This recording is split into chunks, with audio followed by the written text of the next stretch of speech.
Hello friends, स्वागत है आप सभी का IYS प्लेटफॉर्म के यूट्यूब चैनल पर। चलिए शुरू करते हैं BPSC assistant public secretary and based management officer की एमसीक्यू सीरीज़। ये सेकंड एमसीक्यू सीरीज़ है। कल हमने फर्स्ट एमसीक्यू सीरीज़ करी थी। आई होप आपने उसको देखा हो और आपके लिए वो बेनिफिशियल रही हो। हमने उसमें लास्ट 15 क्वेश्चंस किए थे, वो काफ़ी इंपॉर्टेंट थे। तो आप प्लीज़, अगर आपने उसको, आप हमारे चैनल पर नए हैं और आपने उस सीरीज़ को नहीं देखा है तो प्लीज़ आप उस सीरीज़ को देख लीजिए। और अगर चैनल पर नए हैं तो प्लीज़ चैनल को सब्सक्राइब कर लीजिए। वीडियो अगर अच्छी लगी तो उसको लाइक कर दीजिए और आपकी कोई भी क्वेरीज हो तो आप हमसे कमेंट सेक्शन में पूछते हैं। चलिए पहला क्वेश्चन देखते हैं। Which of the following is a suitable technique for house hold composting? घरेलू कंपोस्टिंग बनाने के लिए निम्न में से कौन सी एक उपयुक्त तकनीक है? ऑप्शंस दिए हैं: pit composting, kitchen bin composting, single bin composting या ऑल ऑफ द अबव। तो आपने अगर कहीं से भी थ्योरी पढ़ी होगी, चाहे मेरी थ्योरी पढ़ी हो या किसी और की, तो आपने ये सारे मेथड पढ़े होंगे। तो सारे ही मेथड कंपोस्टिंग के लिए यूज़ होते हैं और हाउस होल्ड लेवल पर यूज़ होते हैं। ठीक है, तो आपको पता होगा कंपोस्टिंग कैसे की जाती है। कोई भी वेस्ट है, ठीक है, उसकी एरोबिक कंडीशंस में उसको जो माइक्रो ऑर्गेनिजम्स होते हैं उनके साथ मिक्स किया जाता है और हमारा फर्टिलाइजर्स वगैरह बन जाते हैं। ठीक है, तो बायोलॉजिकल प्रोसेस में होता है। ये आप चार्ट के थ्रू समझ सकते हो कि बायोलॉजिकल प्रोसेस से, ठीक है, कैसे फर्टिलाइजर्स बनते हैं और फर्टिलाइजर्स का एक बड़े लेवल पर यूज़ होता है। तो आई होप आपको ये क्वेश्चन समझ में आ गया होगा। नेक्स्ट क्वेश्चन देखते हैं। Which can be used in बर्मी कंपोस्टिंग? बर्मी कंपोस्टिंग में किसका उपयोग किया जा सकता है? ऑप्शंस आपके: डुगोंग, ये एक गाय होती है, जो समुद्री गाय होती है वो डुगोंग के नाम से जानी जाती है। एसेनिया फेटिडा और ग्वाइटर, या फिर इनमें से कोई नहीं। तो एसेनिया फेटिडा जो है ये केंचुआ होता है और यही वर्मी कंपोस्टिंग में यूज़ किया जाता है। आपको जब एसेनिया फेटिडा के नाम का पता लगा कि ये एक केचुआ है तो आपको पता लग गया होगा कि इसका ही वर्मी कंपोस्टिंग में यूज़ हो सकता है, क्योंकि समुद्री गाय का तो यूज़ हो नहीं सकता। और ग्वाइटर जो होता है वो घेंगा होता है, जो गले की बीमारी से रिलेटेड होता है, तो उसका भी ऑब्वियसली वर्मी कंपोस्टिंग में कोई यूज़ नहीं होगा। तो ये एस्निया फेटिडेरा है जिसका वर्मी कंपोस्टिंग में यूज़ होता है। इसकी एक एक्सप्लेनेशन देख लेते हैं।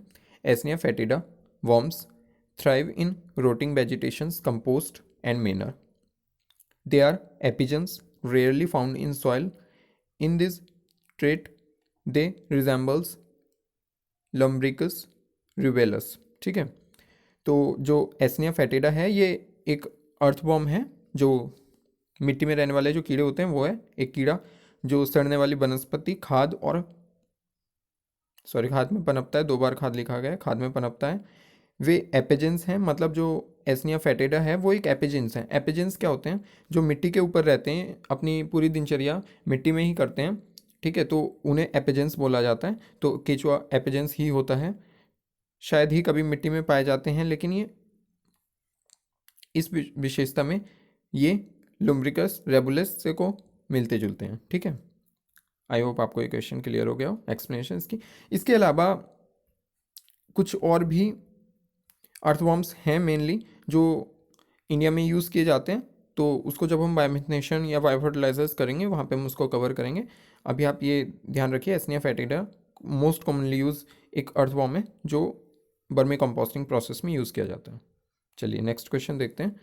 डिसेंट्रलाइज्ड बायोमेडिकल बेस्ड, जिसे BMW बोला जाता है शॉर्ट में, incinerator recently inaugurated in which district of Bihar? ये बिहार का क्वेश्चन है स्पेसिफिक। विकेंद्रीकृत जैव चिकित्सा अपशिष्ट भस्मक का, इंसिनरेटर को भस्मक बोला जाता है हिंदी में, हाल ही में बिहार के किस जिले में उद्घाटन किया गया है? पटना, बक्सर, बांका या जमुई? मे भी आपको शायद पता हो, आपने न्यूज़ वगैरह अगर पढ़ी हो, न्यूज़पेपर में भी आता होगा ये क्वेश्चन। तो इसका आंसर बक्सर है। बक्सर में एक इंसिनरेटर जो कहीं भी ले जाया जा सकता है। ठीक है, डिसेंट्रलाइज्ड है, मतलब उसको मूव करा सकते हो आप। एक ऐसे इंसिनरेटर का निर्माण किया गया है या उद्घाटन किया गया है जो कहीं भी मूव कर सकते हो, और बक्सर में किया गया है। ठीक है, अभी बक्सर में किया गया है। ये principal scientific adviser to the government of India professor K Vijay Raghavan जो हैं, ठीक है, इन्होंने वर्चुअली इनॉग्रेट किया है डिसेंट्रलाइज्ड बायोमेडिकल बेस्ड इंसिनरेटर को बक्सर में। बक्सर जो म्यूनसिपॉलिटी है बिहार की, उसमें इसका उद्घाटन किया है भारत सरकार के प्रधान वैज्ञानिक सलाहकार प्रोफेसर के विजय राघवन जी ने। बक्सर नगर पालिका बिहार में एक विकेंद्रीकृत जैव चिकित्सा अपशिष्ट भट्टी का वर्चुअली उद्घाटन किया है। ठीक है, तो ये इंपॉर्टेंट क्वेश्चन है बहुत, क्योंकि बिहार के क्वेश्चंस भी आएंगे। जो बिहार के स्पेसिफिक क्वेश्चंस हैं उसकी नॉलेज भी आपको होनी चाहिए, वो क्वेश्चंस भी आएंगे, चाहे वो पेपर 1 में हो या पेपर 2 में हो। तो इसलिए आपको ये क्वेश्चंस भी पता होने चाहिए। नेक्स्ट क्वेश्चन देखते हैं। Which of the following is not a planning factor for solid waste management? निम्नलिखित में से कौन सा ठोस अपशिष्ट प्रबंधन के लिए एक योजना कारक नहीं है? Planning factor, social and cultural factor, environmental factor, proper mixing of all type of waste. तो प्लानिंग, आप ऑप्शंस को समझिए। प्लानिंग फैक्टर मतलब आपको वेस्ट मैनेजमेंट करने के लिए एक पहले प्लानिंग करनी होती है। कोई भी काम करना होता है उसके लिए एक प्लानिंग करनी होती है। तो ऑब्वियसली ये तो ऐसा नहीं है कि ये कारक नहीं हो सकता है, तो ये तो एक फैक्टर होगा ही होगा। सोशल एंड कल्चरल फैक्टर क्या होते हैं कि कुछ रीति रिवाज होते हैं, उनको वॉयलेट तो नहीं कर रहे। आपने कोई इंसिनरेटर लगाया, ठीक है, और वो बहुत ज़्यादा शोर कर रहा है, ठीक है, तो वहाँ पे सामने एक मंदिर होगा तो वो प्रॉब्लम क्रिएट कर सकता है, या फिर कुछ एथिकल प्रॉब्लम्स भी हो सकती हैं। तो सोशल एंड कल्चरल फैक्टर्स भी इसमें एक रिस्पॉन्सिबल फैक्टर है। एनवायरमेंटल फैक्टर, अगर आपने एक इंसिनरेटर लगाया, उससे बहुत सारी गैसेस वगैरह निकल रही हैं, तो वहाँ के लोगों को, आसपास के लोगों को प्रॉब्लम क्रिएट हो सकती है, तो वो भी एक फैक्टर है। इसलिए proper mixing of all type of waste ये एक फैक्टर नहीं है। ये इसका आंसर होगा, क्योंकि जितना ज़्यादा वेस्ट सेग्रीगेटेड होगा, आपने पढ़ा होगा, मैंने भी बताया एक वीडियो में अपनी, कि वेस्ट जितना भी सेग्रीगेटेड होगा उसको ट्रीटमेंट में करने में उतना इजी होगा, क्योंकि एक वेस्ट को एक तरीके से ट्रीट करोगे आप, लेकिन अगर मिक्सिंग है तो वो उसको ट्रीट नहीं कर सकते हो। इसलिए proper mixing of all type of waste ये बहुत बेकार है।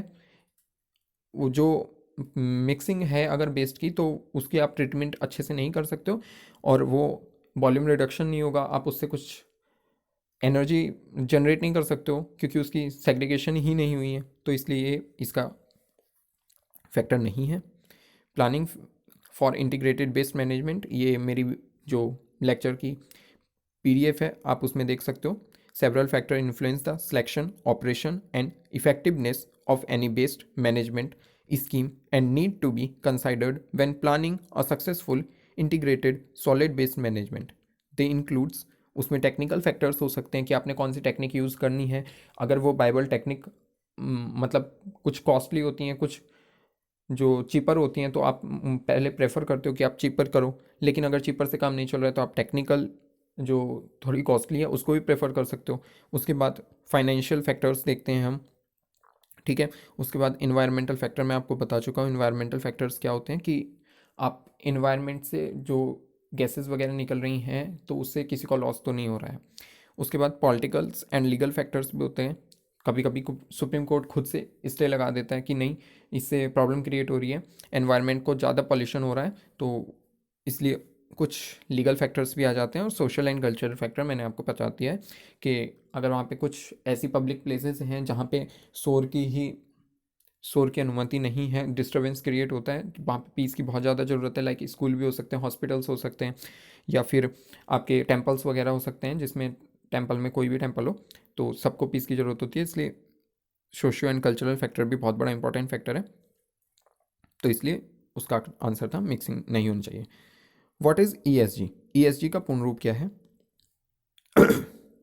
सॉरी, ESG का पूर्ण रूप क्या है? Environment, solution and goods, easy solution for goods, environment social governance, environment strategy and governance. तो बताइए आप मुझे, मैं थोड़ी देर आपको टाइम दे देता हूँ। चलिए मैं ही बता देता हूँ। इन्वायरमेंट सोशल एंड गवर्नेंस, इसका आंसर होगा environment social and governance. ESG की फुल फॉर्म होती है environment social and governance. Environment social and governance क्या है? ESG is a combination of 3 words. ये दिख ही रहा है आपको, इन्वायरमेंट, सोशल और गवर्नेंस, ये 3 शब्दों से मिलकर बना है। It is a kind of mutual fund, ये एक तरीके का म्यूचुअल फंड है. It is investing, it's investing is used synonymously with sustainable investing और सोशल रिस्पॉन्सिबल इन्वेस्टिंग्स. ठीक है, ESG 3 शब्दों का संयोजन है, पर्यावरण, सामाजिक और शासन. यह एक तरीका का म्यूचुअल फंड है. इसके निवेश का उपयोग टिकाऊ निवेश या सामाजिक रूप से जिम्मेदार निवेश के समानार्थक रूप में किया जाता है. मतलब जो हमारे इन्वेस्टर्स लाइक बड़ी बड़ी कॉरपोरेशंस हैं, लाइक अडानी, रिलायंस, कुछ भी हो सकती हैं, ठीक है, LG हो सकती है, कोई भी हो, ज़रूरी नहीं है कि वो इंडिया की हो, विदेशी कंपनियां जितनी भी होती हैं, तो वो सब चूँकि हमारे इन्वायरमेंट को हार्म करती हैं, ठीक है, उसको डिग्रेड करती हैं, पॉल्यूट करती हैं, तो उनसे सरकार उनसे कुछ म्यूचुअल फंड में इन्वेस्ट करवाती है कि आप वहाँ पे आप कुछ पैसा दो और उस पैसे को, जो इन्वायरमेंट को आपने डिग्रेड किया है, पॉल्यूट किया है, उसको क्योर में लगाया जाएगा. तो कुछ रेस्पॉन्सिबिलिटी होती हैं, कुछ गवर्नेंस की रेस्पॉन्सिबिलिटी होती हैं, कुछ कॉर्पोरेट की रेस्पॉन्सिबिलिटी होती है इन्वायरमेंट के प्रति, हमारे जो लोगों को हार्म पहुँचे उसके प्रति, उसी को कहा जाता है ESG. ठीक है, तो वो अपना कुछ पैसा उस फंड में डालते हैं और उससे उसके क्योर के लिए, ट्रीटमेंट के लिए, इन्वायरमेंट को डिग्रेड होने से बचाने के लिए कुछ प्रयास किए जाते हैं. लाइक इसका एक एग्जांपल आप देख सकते हो, रिसेंटली दिल्ली में स्मोक टावर लगाया गया था, तो वो ESG के म्यूचुअल फंड से जो पैसा आया था उसी से लगाया गया था.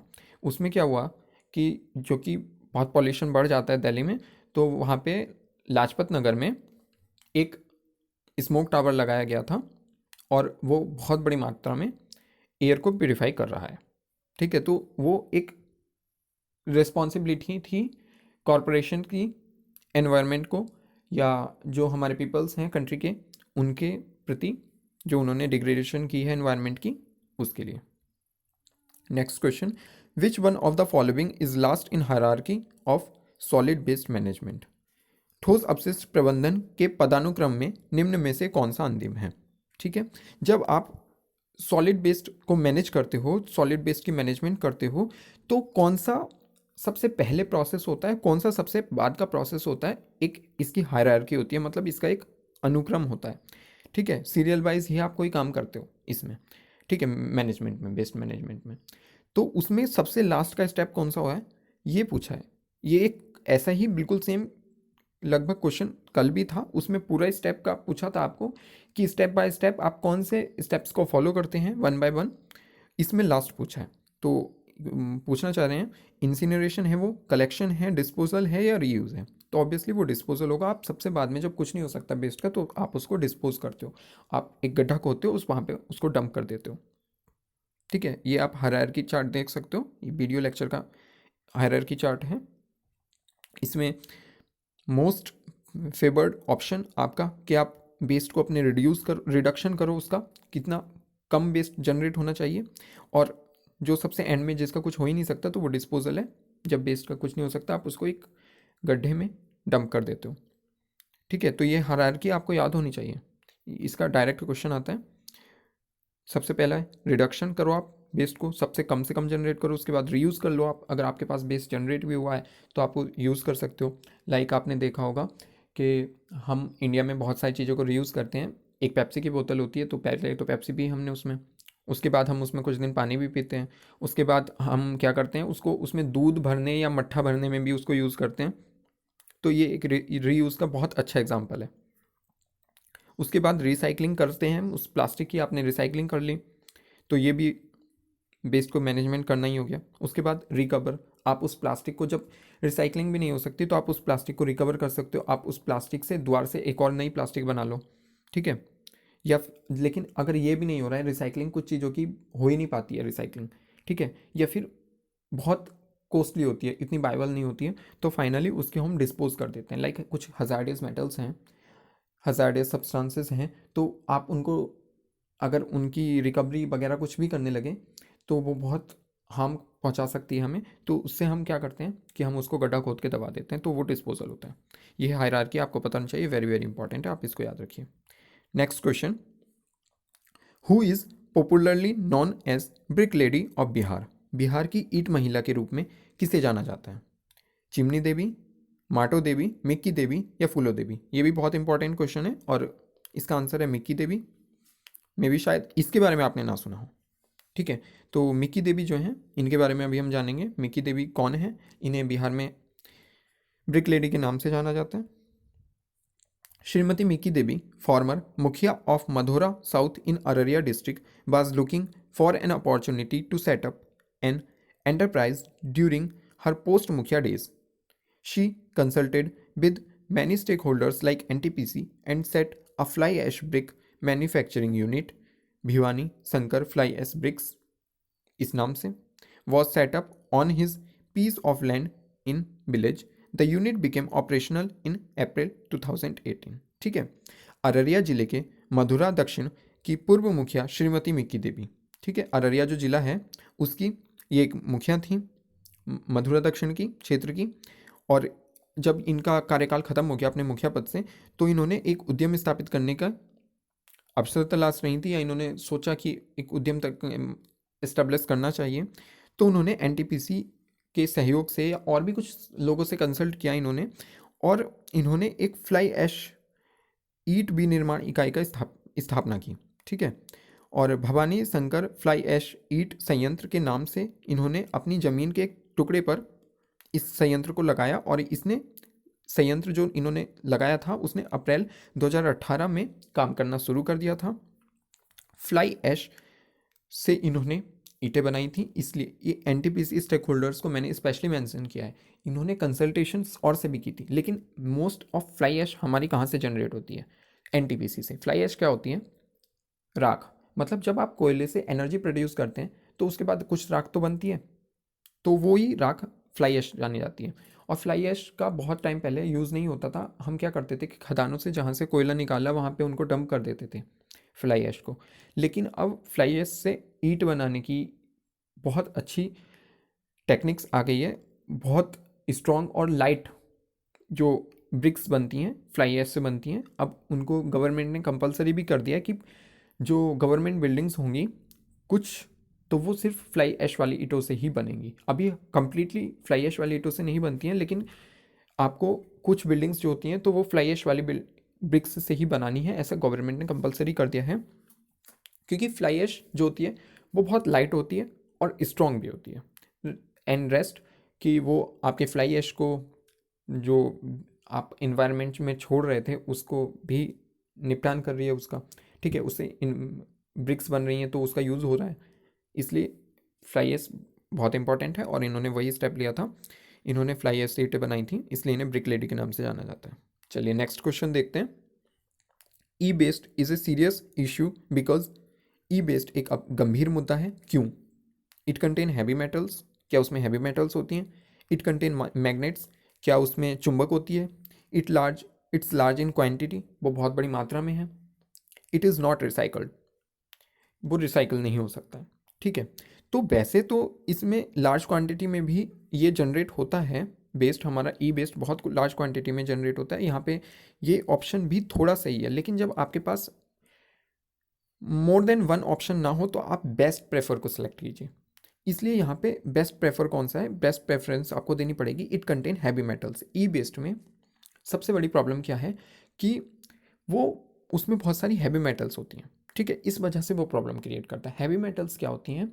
जो हमारे एंटीडोट्स लेने की ज़रूरत पड़ती है। अगर हम उसके ज़्यादा कांटेक्ट में आ जाते हैं हैवी मेटल्स के, तो वो डिजीज़ कर देती हैं हमारी बॉडी में। ठीक है, तो उससे डिजीज़ होने लगती है हमें, फिर उसका एंटीडोट लेना पड़ता है। बहुत सारी हैवी मेटल्स का कोई एंटीडोट ही नहीं है हमारे पास। सबसे बड़ी प्रॉब्लम एंटीबॉडी हैवी मेटल्स के साथ ये है कि हमारे पास एंटीबॉडीज़ ही नहीं है, एंटीडोट ही नहीं है उनकी, जिस वजह से प्रॉब्लम क्रिएट होने लगती है। तो some of the toxic metals used in electronics, like हमारे गैजेट्स होते हैं कोई भी, चाहे वो सेल फोन हो, चाहे वो टीवी हो, ठीक है, या फिर आप कह सकते हो एसी वगैरह कुछ भी हो, तो उन सब में हैवी मेटल्स का यूज़ होता है। तो कौन कौन सी हैवी मेटल्स यूज़ होती हैं? Antimony, arsenic, beryllium, cadmium, chromium, cobalt, indium, lead, mercury, nickel and thallium. ये कुछ हैवी मेटल्स हैं जो यूज़ होती हैं। मरकरी का आपने मोस्ट कॉमन यूज़ सुना होगा, थर्मामीटर में यूज़ होता है, और थर्मामीटर मोस्टली हर घर में आज के टाइम पर मिल जाता है। लेकिन अब इंटरनेशनल लेवल पर भी मरकरी थर्मामीटर को रिप्लेस करने की स्कीम चलाई जा रही है ठीक है, एक ट्रीटी हुई है इसके लिए और मोस्ट प्रोबेबली 2030 तक हम उसको रोल आउट कर देंगे। इलेक्ट्रॉनिक्स में उपयोग की जाने वाली कुछ जहरीली धातुएं antimony, arsenic, beryllium, cadmium, chromium, cobalt, indium, सीसा, पारा, निकेल और थैलियम है। इन सब के बारे में आपको पता होगा मोस्टली, क्योंकि आप वैसे भी आप मोस्ट ऑफ केमिस्ट्री के स्टूडेंट हैं या फिर इंजीनियरिंग के हैं तो उनको भी पता ही होगा, लेकिन फिर भी आप एक बार इनकी लोकेशंस देख लीजिए पीरियडिक टेबल में, ये कहाँ पर बिलोंग करती हैं, किस ग्रुप से बिलोंग करती हैं और किस ब्लॉक से बिलोंग करती हैं, तो आप इनको एक बार देख लीजिए। ठीक है, और इनसे क्या प्रॉब्लम होती है वो मैंने आपको बता दिया। नेक्स्ट क्वेश्चन देखते हैं। There is a high demand for compost in market because, बाजार में खाद या कंपोस्ट की अधिक मांग क्यों है? It contain heavy metals, base to wealth, W2W is known as base to wealth, it produces SO2 for industrial use, it is entertaining. मतलब क्या वो उसमें हैवी मेटल्स होती हैं खाद में, जो खाद जनरेट होता है, क्या वो बेस्ट से वेल्थ क्रिएट करता है, या फिर वो SO2 गैस प्रयोग को प्रोड्यूस करता है जिसको हम इंडस्ट्रियल लेवल पे बहुत बड़े मात्रा में यूज़ कर सकते हैं, या फिर वो एंटरटेनमेंट करता है? तो ऑब्वियसली एंटरटेनमेंट नहीं हो सकता है, हैवी मेटल्स भी उसमें नहीं होती हैं, और इतनी बड़ी SO2 भी वो जनरेट नहीं करता है इतनी बड़ी मात्रा में कि आप उसको बहुत इंडस्ट्रियल यूज़ कर लो। इसका बेस्ट आंसर है बेस्ट टू वेल्थ। ठीक है, best to wealth in the sense कि आप जो वेस्ट था उससे आपने खाद बनाई, तो मतलब आपने धन ही बनाया ना, एक तरीके से वेस्ट था जिसका कुछ उपयोग नहीं था, अब आपने उससे खाद बना ली, आप उसको अपने गमलों में डाल सकते हो, जो आपने खेत हैं आप उसमें डाल सकते हो। ठीक है, पैदावार अच्छी होती है, तो इसलिए बेस्ट टू वेल्थ। इसलिए कंपोस्ट की अधिक मांग है क्योंकि वेस्ट से ही वेल्थ क्रिएट करता है जिसका कुछ उपयोग ना हो। आप बोले क्या हो, बहुत सारे लोग अब ऐसे कर रहे हैं, कुछ NGOs हैं ऐसे, वो ऐसा कर रहे हैं कि आप हमें कूड़ा दो और फिर वो मार्केट में उसका खाद बना के मार्केट में प्रोड्यूस करते हैं, तो इसलिए उनके पास वेल्थ आ रही है, इसलिए बेस्ट टू वेल्थ ये है। इसमें आप देख सकते हो ये पोस्टर, मैंने पहले भी आपको दिखाया था इमेज, कि वेस्ट से इसको कुछ माइक्रो ऑर्गेनिजम्स के साथ आप रोल आउट करते हो, मिक्स करते हो और फर्टिलाइजर्स बन जाते हैं। इसके प्रोसेस देख सकते हो आप। Waste is dumped in tipping areas, ठीक है, उसको आप कलेक्ट करके लाते हो वेस्ट को, जो डिग्रेडेबल है, मोस्ट इंपॉर्टेंट है इसमें कि वो डिग्रेडेबल होना चाहिए। ठीक है, आप उसको लाते हो कलेक्ट करके। Compostable and non compostable materials are separated, ठीक है, अगर उसमें से कुछ कंपोस्टेबल नहीं है तो आप उसको सेपरेट करना पड़ेगा, ये कॉमन सी बात है। Non compostable material is removed to landfill, ठीक है, जिसका कंपोस्टेबल नहीं हो सकता तो आप उसको लैंडफिल पे ले जाना पड़ेगा। Compostable materials is aerated and turn 1 or more times to speed up aerobic respirations for a period of 30 days to 1 year। ठीक है, आप जो कंपोस्टेबल है आप उसको मिक्स करते हो माइक्रो ऑर्गेनिजम्स के साथ, उसकी एरेटेड फर्मेंटेशन कराते हो और उससे कंपोस्टिंग बन जाती है। ठीक है, compost material is allowed to cure, कुछ टाइम के लिए उसको रोकते हो। Finished compost is transported for use, आप उसको मार्केट में बेच सकते हो, सप्लाई कर सकते हो। नेक्स्ट क्वेश्चन देखते हैं। Indian government recently planning to employ EPR for which product, Bharat सरकार हाल ही में किस उत्पाद के लिए EPR का संकेत देने की योजना बना रही है?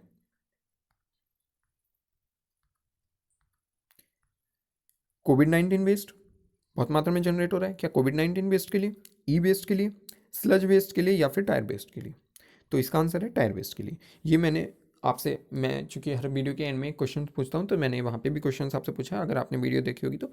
टायर वेस्ट के लिए सरकार ये योजना बना रही है, थोड़ा सा इसके बारे में जान लेते हैं। Ministry of environment, forest and climate change shared the draft notification for regulations for the extended producer responsibilities। ठीक है, EPR बहुत इंपॉर्टेंट है, इसके बारे में नेक्स्ट क्वेश्चन मैं वीडियो में डाल दूंगा, क्योंकि मैंने शायद इसके बारे में अभी क्वेश्चन नहीं डाला है। तो extended producer responsibility very very important है। ठीक है, ये किसके, इसका क्या मीनिंग होता है इसको मैं बता दूंगा आपको। For based types that will if finalised be effective starting the new physical year.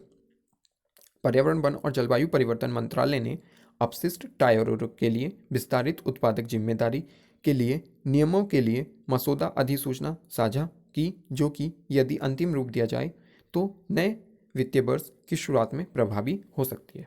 ठीक है, एक्सटेंडेड प्रोड्यूसर रिस्पॉन्सिबिलिटी क्या होती है, चलिए मैं इसी वीडियो में बता देता हूँ कि जो प्रोड्यूस कर रहा है, जो उत्पाद कर रहा है ना, उत्पादन कर रहा है किसी चीज़ का, उसी की जिम्मेदारी है कि उसका निपटान भी वही करे। ठीक है, लाइक हम किसी से कुछ भी खरीदते हैं, आपने मेनली अभी तक ये इलेक्ट्रॉनिक गैजेट्स के लिए थी तो उसी के लिए समझते हैं, उसी के एग्जांपल से समझते हैं। आपने एक चार्जर भी खरीदा है ना प्लास्टिक का, ठीक है, तो वो रिस्पॉन्सिबिलिटी बनती है उसकी, जिस कंपनी ने बनाया था, कि वो उसका निपटारे के लिए भी कुछ कदम उठाए। अब आप सोच रहे होंगे कि उसके निपटारे के लिए तो कोई कदम नहीं उठाती है, हम तो उसे डस्टबिन में फेंक देते हैं या फिर उसे बेच देते हैं कबाड़ी वाले को। नहीं, जो कंपनी प्रोड्यूस करती है एक चार्जर भी, वो उसकी रेस्पॉन्सिबिलिटी उठाती है। आपने ध्यान से देखिए, आप अपने चार्जर पर देखिए, एक मार्क बना हुआ होगा। ठीक है, उस मार्क का मतलब ये होता है कि चाहे आप उसे उस कंपनी को दे सकते हो या फिर आप एटलीस्ट उसको कहीं ओपन में मत फेंकिए, उसको सेपरेट रखिए। तो यही उनकी रिस्पॉन्सिबिलिटी है, क्योंकि रूल्स के हिसाब से यही है। गवर्नमेंट अपने कुछ रूल्स अलाउ करती है, उसमें रूल्स में यही मेंशन है, जो ई बेस्ड रूल्स हैं उसमें यही मेंशन है कि एक मार्क बनाएगी एटलीस्ट कंपनी, कोई भी कंपनी हो, वो इस बेस्ड के ऊपर एक मार्क बनाएगी, जिस मार्क की इंडिकेशन यही है कि आप बेस्ड को कहीं भी थ्रोन नहीं कर सकते हो। यही रिस्पॉन्सिबिलिटी है कॉरपोरेशंस की।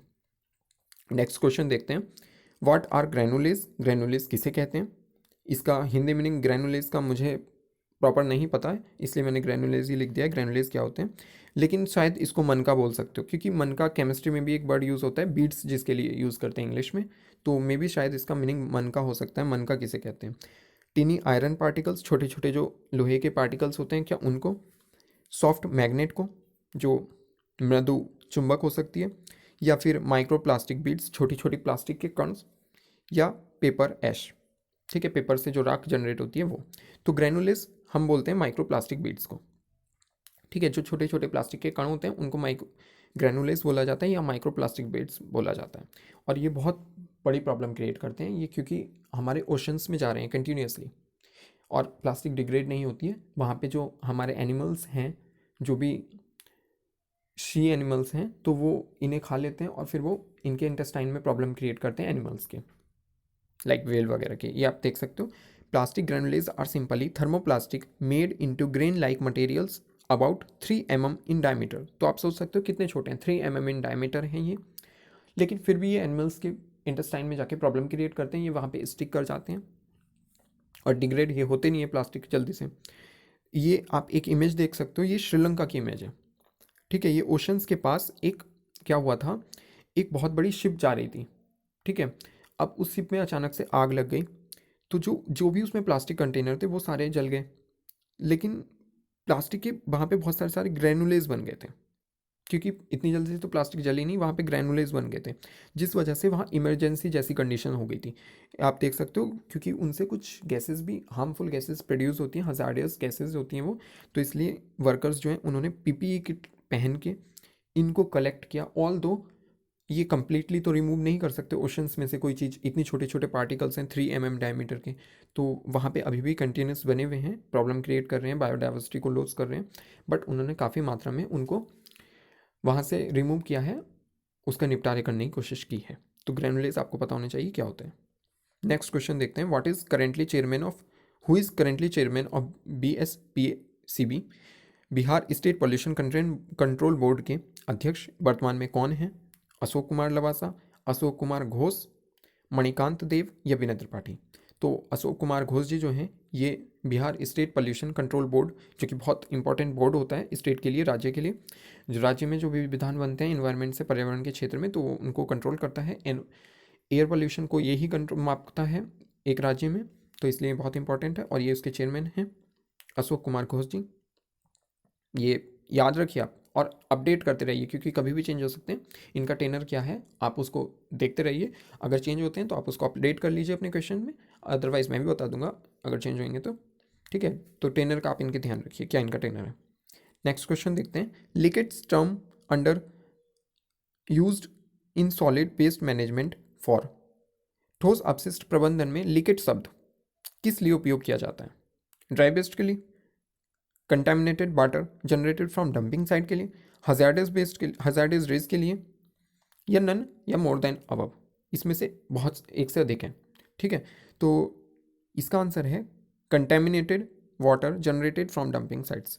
जो वेस्ट है आपका एक जगह इकट्ठा हुआ है, उसमें कुछ पानी मिला बारिश वगैरह का, सपोज दैट आपने खुले में स्टोर करके रख रखा है, उसमें कुछ पानी रिस के जो निकलता है पानी, तो वही लीकेट कहलाता है। ड्राई वेस्ट तो ऑब्वियसली होगा नहीं, अगर कोई लिक्विड की चीज़ हो रही है तो ऑब्वियसली ड्राई वेस्ट नहीं होगा। ठीक है, तो लीकेट के बारे में समझते हैं। Leachate is defined as any contaminated liquid that is generated from water percolating through a solid based disposal site, accumulating contaminants and moving into subsurface area। Liquid को किसी भी दूषित तरल के रूप में परिभाषित किया जाता है जो एक ठोस अपशिष्ट निपटान स्थल के माध्यम से पानी के छिद्रण से उत्पन्न होता है, दूषित पदार्थों को जमा करता है और उपसतह क्षेत्रों में चला जाता है। ठीक है, मैं आपको बता चुका हूँ कि आपने, इसीलिए बोला जाता है कि आप जो भी वेस्ट कलेक्ट कर रहे हो आप उसको स्टोर एक बंद जगह में करिए, एक सेफ जगह में कीजिए, क्योंकि वहाँ पे अगर रेनी सीजन्स है तो वहाँ पे लीकेज की प्रॉब्लम हो सकती है, अगर रेनी सीजन्स नहीं है तब भी एक और प्रॉब्लम हो सकती है, क्योंकि वल्चर्स वगैरह जो हैं या फिर कुछ भी जो पक्षी वगैरह हैं तो वो उस वेस्ट को खाएंगे, उन पे बैठेंगे, तो और फिर वो दूसरी जगह पे बैठेंगे तो वो भी प्रॉब्लम क्रिएट कर सकते हैं, क्योंकि वल्चर तो मोस्टली वो गंदी चीज़ों पे बैठते हैं। ऑल्दो वो एक तरीके से उसको डिग्रेड करते हैं वेस्ट को, लेकिन हर वेस्ट को तो डिग्रेड नहीं कर सकते, जो डिग्रेडेबल है उसी को तो डिग्रेड करेंगे, और के लिए तो वो प्रॉब्लम ही क्रिएट करेंगे। इसलिए चाहे लीकेट हो, चाहे नॉर्मल डेज हो, चाहे रेनी सीजन्स हो, वेस्ट प्रॉब्लम क्रिएट करता है, इसलिए उसको ओपनली आपको कलेक्ट नहीं करना चाहिए, उसको एक पर्टिकुलर स्टोर में कलेक्ट करना चाहिए। यही उसके सेफ्टी नॉर्म्स हैं, और उसके लिए सबके लिए गाइडलाइंस हैं। जो वेस्ट मैनेजमेंट रूल्स हैं उसमें गाइडलाइंस हैं, सॉलिड वेस्ट मैनेजमेंट रूल्स में भी, कि आपको वेस्ट को ओपन में कलेक्ट नहीं करना है। तो ये थे कुछ इंपॉर्टेंट क्वेश्चंस आज के। वीडियो को देखने के लिए धन्यवाद। अगर वीडियो आपको अच्छी लगी हो तो प्लीज़ वीडियो को लाइक कर दीजिए और अधिक से अधिक लोगों तक शेयर कीजिए ताकि उनको भी हेल्प मिल सके। Thank you.